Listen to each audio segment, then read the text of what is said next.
1830 সালে France Algeria দখল করে নেয়। শুরু হয় দীর্ঘ 132 বছরের উপনিবেশ শাসন। আলজেরিয়ার মানুষ তাদের জমি, সংস্কৃতি ও রাজনৈতিক অধিকার হারায়। ফরাসি বসতি স্থাপনকারীরা অধিকাংশ উর্বর জমি দখল করে নেয়। স্থানীয় মুসলিম জনগণ বৈষম্য, নির্যাতন ও অর্থনৈতিক শোষণের শিকার হয়।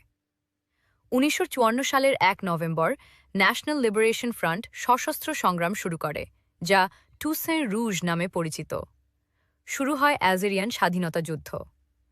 1954 থেকে 1962 পর্যন্ত প্রায় 8 বছর ধরে গেরিলা যুদ্ধ, বোমা হামলা, দমনপীড়ন ও গণগ্রেফতার চলতে থাকে।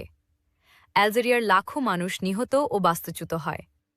ফরাসি বাহিনীর কঠোর দমননীতি আন্তর্জাতিক মহলে সমালোচিত হয়। এদিকে দীর্ঘ যুদ্ধ ফ্রান্সের অর্থনীতি ও রাজনীতিকে দুর্বল করে তোলে। দেশে তীব্র রাজনৈতিক সংকট সৃষ্টি হয়। 1958 সালে শার্ল দ্য গোল ক্ষমতায় ফিরে আসেন। আন্তর্জাতিক চাপ, জাতিসংঘে আলোচনা এবং ফরাসি জনগণের মধ্যেও যুদ্ধবিরোধী মনোভাব বৃদ্ধি পায়।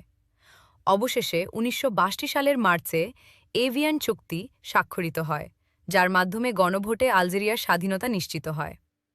অবশেষে 1962 সালের 5 জুলাই আলজেরিয়া স্বাধীনতা লাভ করে দীর্ঘ 132 বছর পর।